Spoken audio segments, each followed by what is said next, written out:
Hello everyone, I'm Mike Connors, and welcome to How It Ticks, the go-to podcast for anyone with a spark of curiosity about the inner workings of Switzerland. Hosted by yours truly, an Australian expat with a deep curiosity, How It Ticks offers a platform where listeners are invited to explore the vast landscape of Swiss culture, business, innovation, and tradition. Each episode features a one-on-one interview with experts and thought leaders from various fields, providing a panoramic view of what makes Switzerland tick. If you are like me and you enjoy listening to successful people share their insights, this podcast is for you.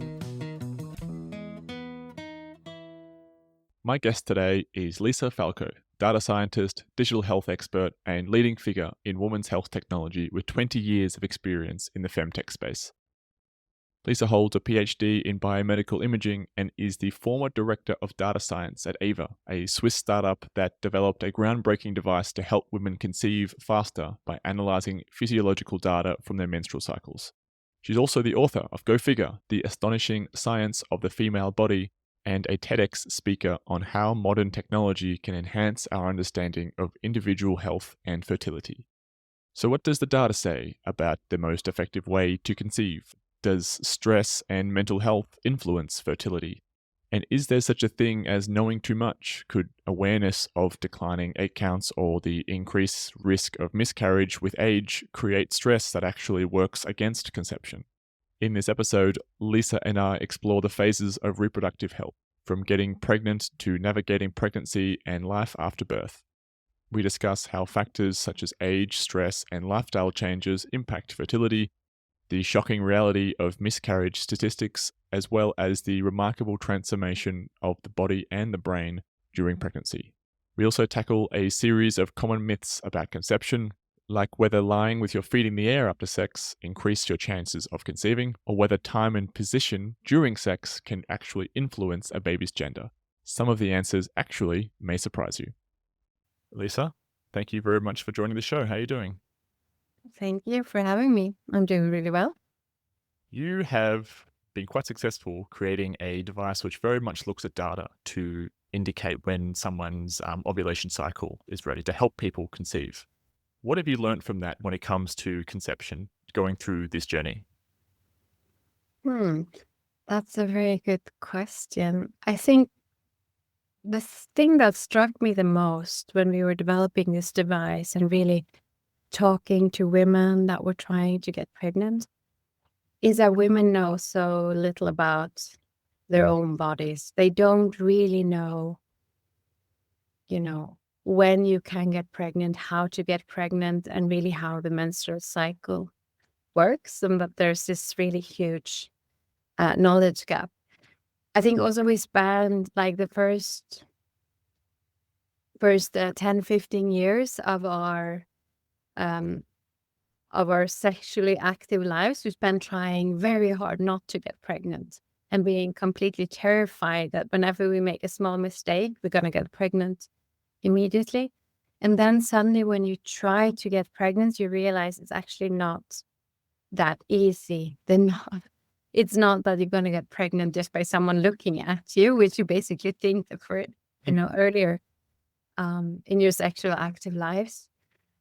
And I think that's really an eye-opening for many women. And also what comes up when women try to get pregnant is that very often women have been taking hormonal contraception for many, many years. And often that has covered some kind of underlying issue that they have with their menstrual cycle. Maybe they had PCOS, that's polycystic ovary syndrome, or they had endometriosis or some other condition that the contraceptive has been covering. And when they stop taking the contraception, they don't get their perfect menstrual cycles immediately. But then all those disturbances on the menstrual cycle come up. And that's when they get issues getting pregnant. From a technology point of view, what we were trying to do was really to try to help the women figuring out when in their menstrual cycle, where they're ovulating. Because we learn in school, you're going to have a 28-day cycle and you're going to ovulate on day 14. But these are averages, and very few people are actually average. It's always a distribution. So they can be quite large spread on when you're actually ovulating in your menstrual cycle. And it's only by knowing your own personal data that you can nail it and get it really right. What is the spread? Of course, there's going to be some outliers, but if 28 days is the average, what is the healthy range from long to short? It's actually quite large, and experts are not entirely, they don't have the same opinion on what exactly the right moment is. We were talking to so many experts, but they say between 21 and 35 days Ah, big. of the length of the menstrual cycle. And then normally what is most consistent in a cycle is the second part that is called the luteal phase. And this, they say it's normally 14 days. So you would actually count back from the end of your cycle and back 14 days. But even that can vary. Maybe it's 10 days, maybe it's 16 or 17 days. If you don't have something collecting your data and giving you information, if you were just really in tune with your body, how well do you think you are able to track your own cycle? Actually, very well. It's really for me personally, I was not so in tune with my body when I started developing this technology.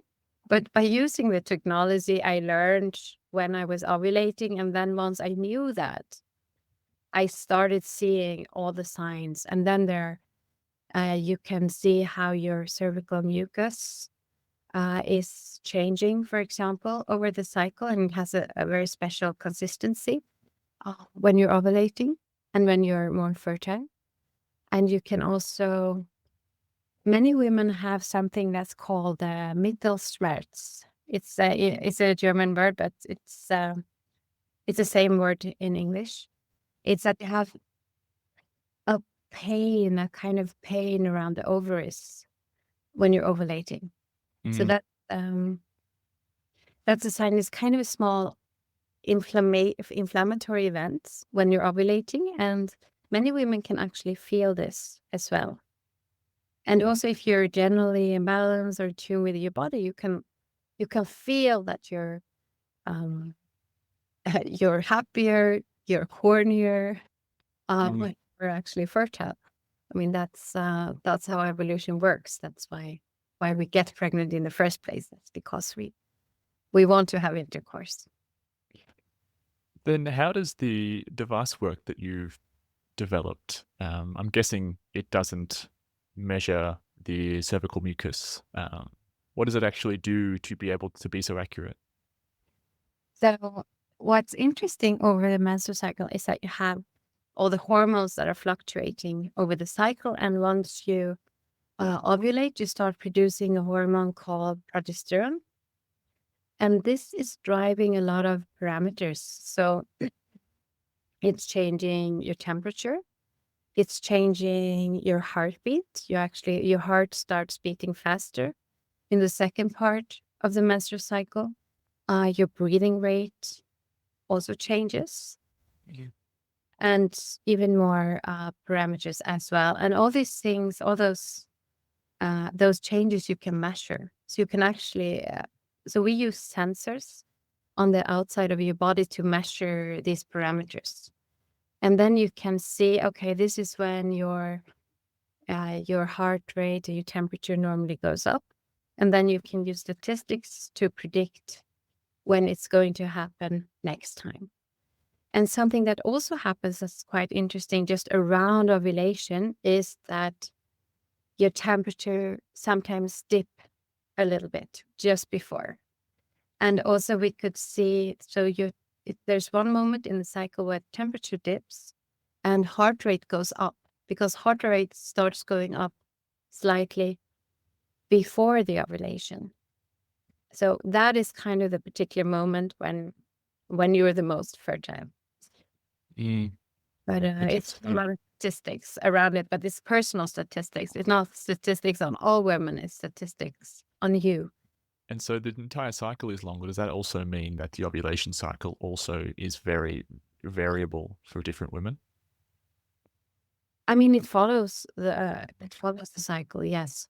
And then if you are young or this below 35, then if you have regular cycles, that means that very likely you're also ovulating regularly, like every cycle. That's the most common thing. If you really have always, if you have 29 or 30 days or whatever it is you're having, and you're always having the same length, then you can be pretty sure that you're ovulating every cycle.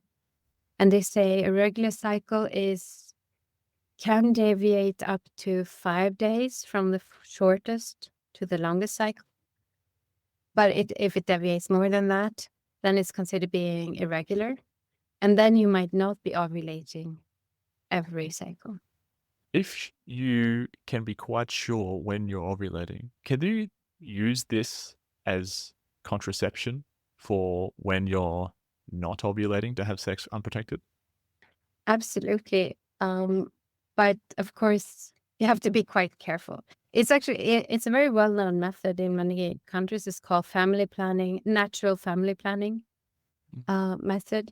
And then what you do is really that you track your cervical mucus, because you're actually fertile 5 to 6 days up to ovulation, because the sperm can live so long.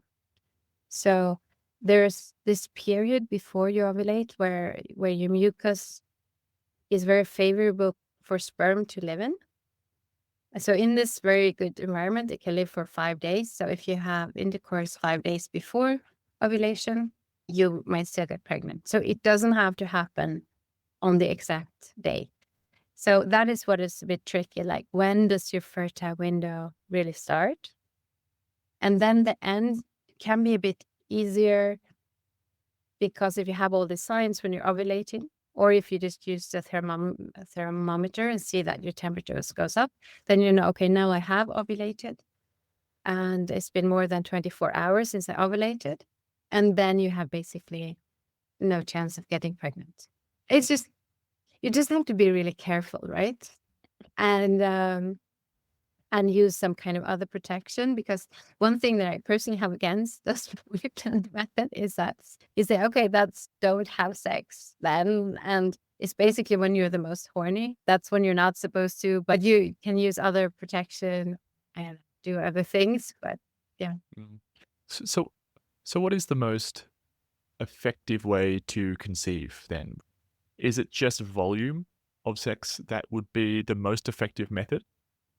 Yes. But it's not, you don't have to have sex 3 times a day. Actually, they recommend when you try to get pregnant that you have sex at least every 2 days when you're fertile. That is the recommendation, and that should be largely enough. That's The man also has a part to play in this, and he needs time to regenerate. Mhm.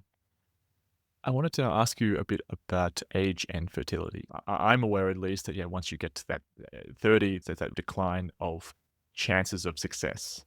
But I wanted to sort of understand a little bit more the detail. Can you explain to me what the difference in fertility success rates is approximately between, say, 30, 35, and 40 years old?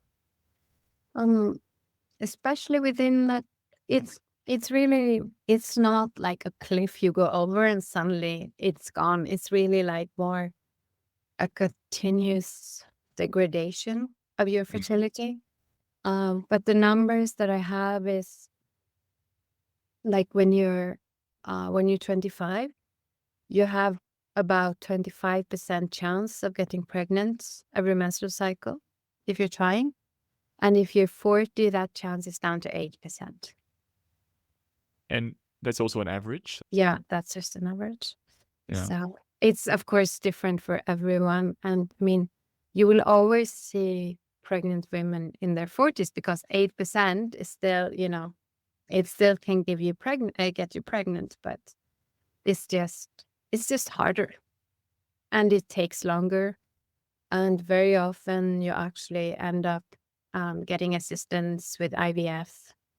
to get pregnant in your 40s. So sometimes we can get a skewed picture of how easy it is. And everyone will still have a friend that, oh, I got pregnant at 40. And, 8% is not nothing, but it's still not that high. So it is advisable. One of the main factors why women have problem getting pregnant is that they're old. And that 8%, that's so that is per ovulation cycle when the woman is actively trying to conceive. Yes. How does, as far as you know, chemically, how does the stress affect fertility? Because I wonder, do you think there are downsides in having so much knowledge about fertility? Could the knowledge of a declining egg count and increased risks because you're getting older actually negatively impact your ability to conceive? Well, it has to be quite a lot of stress to negatively impact the fertility, to be honest. So all external factors influence your fertility in the sense that they impact your menstrual cycle, because your menstrual cycle is conducted from your brain, so from parts called the hypothalamus, and whenever you are too stressed, often in combination, the worst thing is having too much stress and too little fat on your body, because fat produces a hormone called leptin, and leptin is necessary for the menstrual cycle to work. And then that combination with too little leptin and too much cortisol is a stress hormone. So this combination kind of shuts down the menstrual cycle in the brain. And that leads to something called hypothalamic amenorrhea. And that means that your menstrual cycle basically stops or become irregular. So this is quite common among women that are elite athletes, or sports that are, it's good to be low weight or have too much muscle mass compared to fat, because they say to actually have a functioning menstrual cycle, you need to have at least 22% fat on your body. And then if you then to have too much stress on top of this is just too many things that are disturbing the balance. But if you have regular menstrual cycles, stress or your mental state should not really influence. What it does influence is maybe your desire to have intercourse. What about other physical or lifestyle activities? Are there any particular things women should consider when trying to conceive which could benefit them?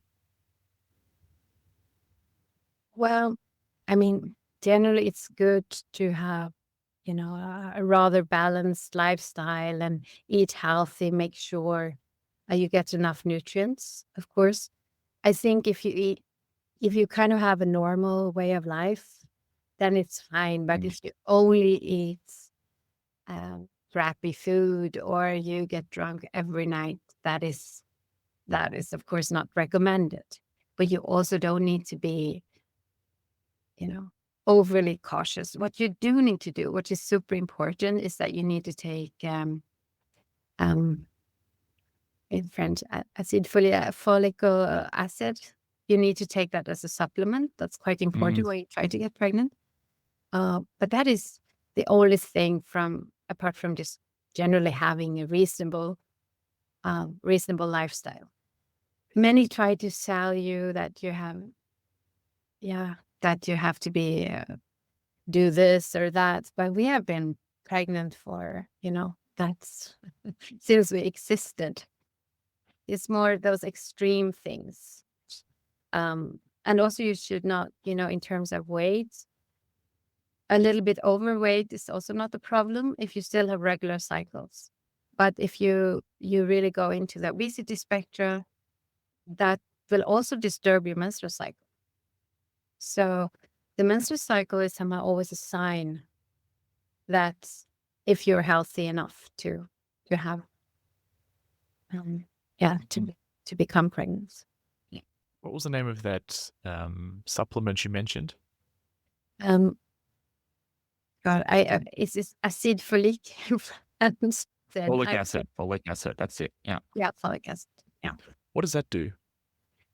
It's important for actually when it doesn't necessarily help you become pregnant, but it's really important that when you get pregnant, that the fetus develops properly and doesn't get problems with the development of the back and the spine. So that is why it's really recommended to take this supplement early on. I now have in preparation for this conversation, I listed down a list of pregnancy myths, conception myths, I should say, and I wanted to go through with you now each of them. Some of them were in my head already, other ones the internet helped. They kept coming up time and time again, and I thought, I've got just the right person to ask this to. Okay. Okay, first question. You can control your baby's sex with either timing, diet, or sexual position. I mean, the reasoning behind that statement is quite interesting, and it comes from the idea, especially then, with timing, that it comes from the idea that they've seen that male sperm, like sperm that will become a male baby, swim faster, whereas the ones that have, the female sperm is living longer and being more robust. And then there's like this idea that if you have intercourse closer to ovulation, you would get more male babies, and if it's further from ovulation, you would get more female babies. But there is, however, I mean, that's the reasoning behind it, and the reasoning, I mean, I get it, but statistically, this has never been proven that this is the case, and that you actually can do that. We're talking about maybe they've seen, maybe that would be 51% chance versus 49, nothing significant whatsoever. It's going to be what it is. Is there a way to identify the sex of the baby based on, so essentially, does sperm have a gender or a sex, or is that really just looking, well, if you look at the studies, then if you measure the speed of the sperm, the fast ones are more likely to be male, but there's nothing about the sperm which indicate whether it could be a male or female? That's a very good question. Yes, yes. I mean, it has to be. I mean, half of it, one has Y chromosome and one have an X chromosome, but I don't think they can see it in the microscope. Maybe if you do some other analysis of it, but then I guess you destroy it at the same time. Interesting. Okay. Caffeine intake reduces the chance of conception. No, I mean, within reasonable amounts. I mean, I don't know how many liters you want to drink. That's probably not good for you, but normal coffee consumption, no. What about alcohol? I know that's generally a bad thing, but in moderation, how does that impact conception? No, moderation. No, I mean, Okay. I think many drunk girls get pregnant all the time. Valid point. I mean, before you know you're pregnant, that you're not, that the fetus is not really hooked up to your to your vascular system either.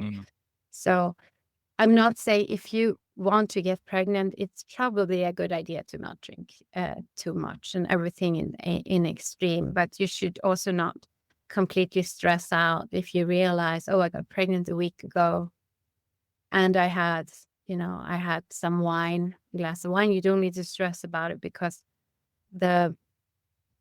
if something goes wrong anyway, the pregnancy will not really happen. It will detach, but it's not really connected to your blood. In the beginning, that takes weeks.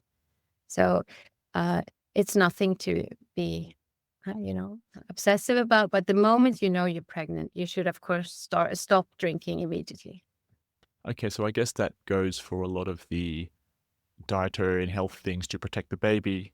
For example, raw fish. Once you know you're pregnant, you should stop, and leading up to it, it doesn't have the same impact. Yeah. Okay, next one. Certain sexual positions can increase chance of conceiving. Um, I researched this from a book. Definitely. Also, like things to do after you've had sex, trying to really like tilt up the pelvis That was and my next stuff. one. Yeah, okay. Sorry for taking it from you. But no, no. It's timing. It's timing that matters. And then because if the sperms get into an environment where the mucus is favorable, they're going to feel very well in that mucus and swim in whatever direction they have to get there. Okay, so total time spent with your legs up in the air is not going to increase. You're not allowing extra time for the sperm to figure his way around.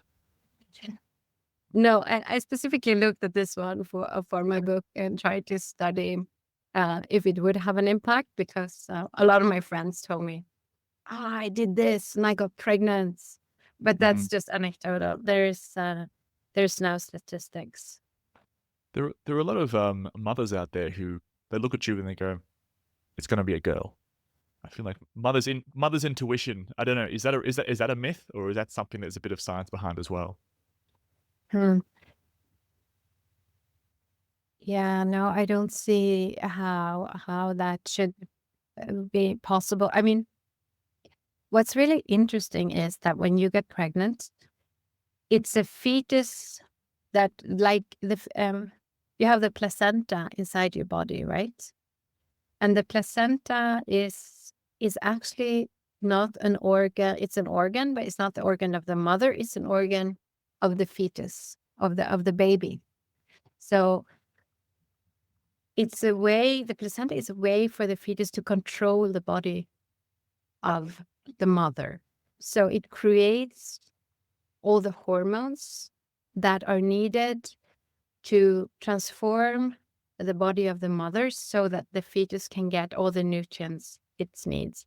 And it's those hormones that is changing everything in the body of the mother, like how we put on more fat, for example. You can see very clearly we get much bigger, the breasts are growing, the cardiovascular system is changing, the blood flow is changing, the brain is also getting remodeled because of these hormones.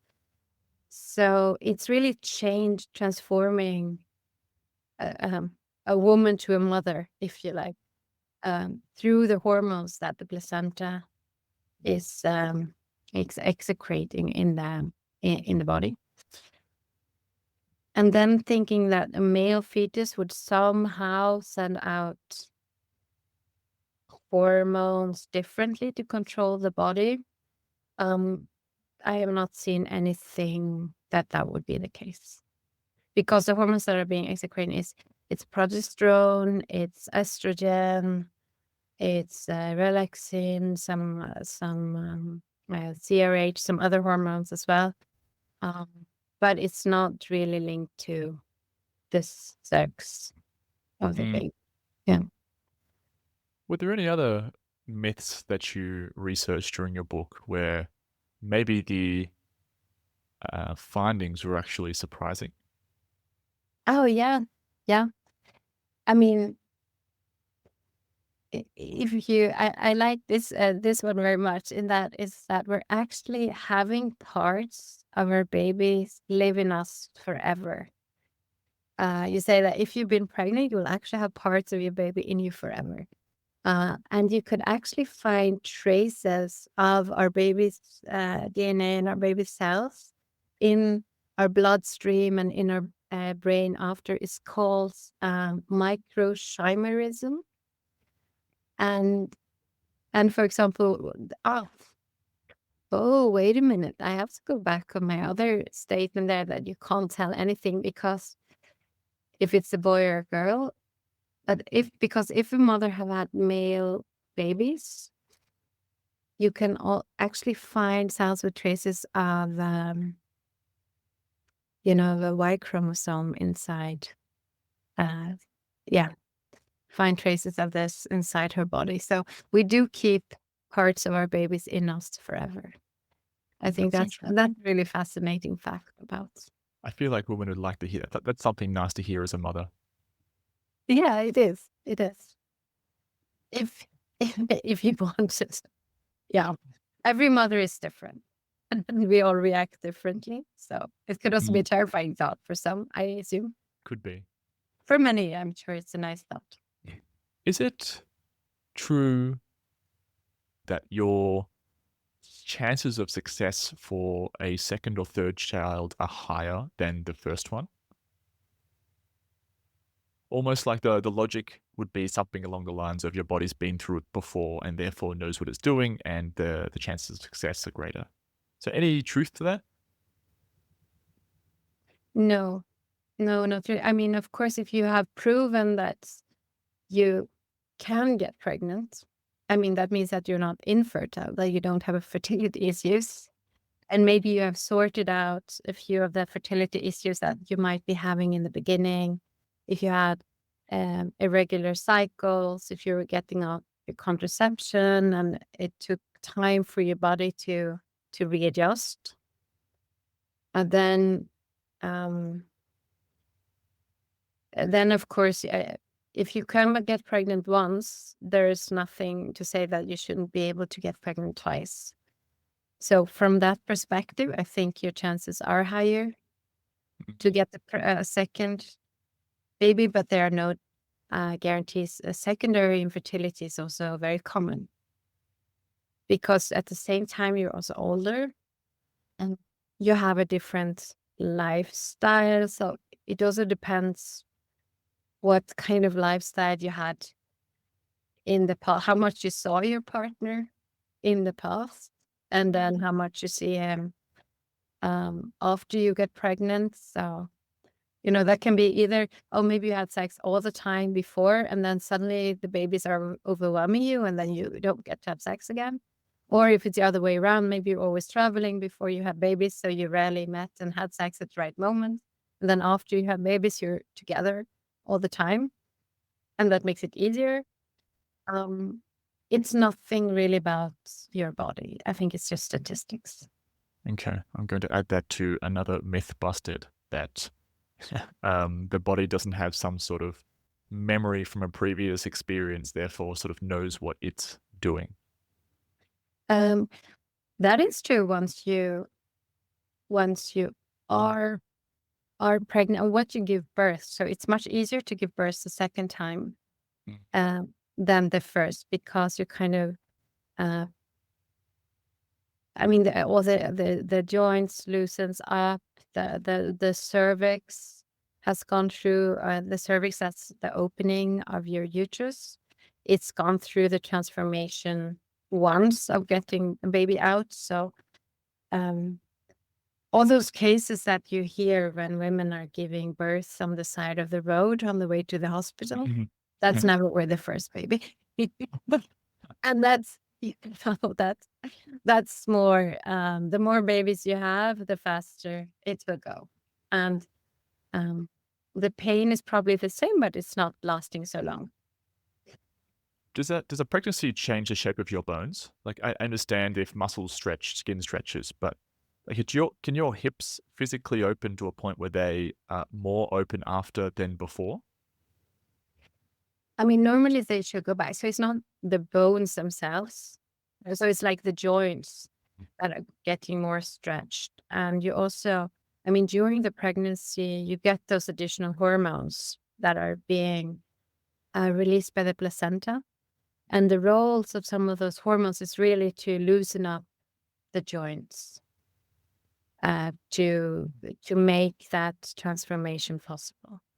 That's also why most women get bigger feet by every pregnancy, because of course the bones are not growing, but the joints are kind of stretching them out, and then you loosen the joints, and you also have more pressure because you become heavier, and then they kind of become more flattened out. Interesting. Yeah. That's it for part 1 of my episode with Lisa Falco, but be sure we are not done. Come back tomorrow for part 2, as there is still much more to unpack. Stay tuned.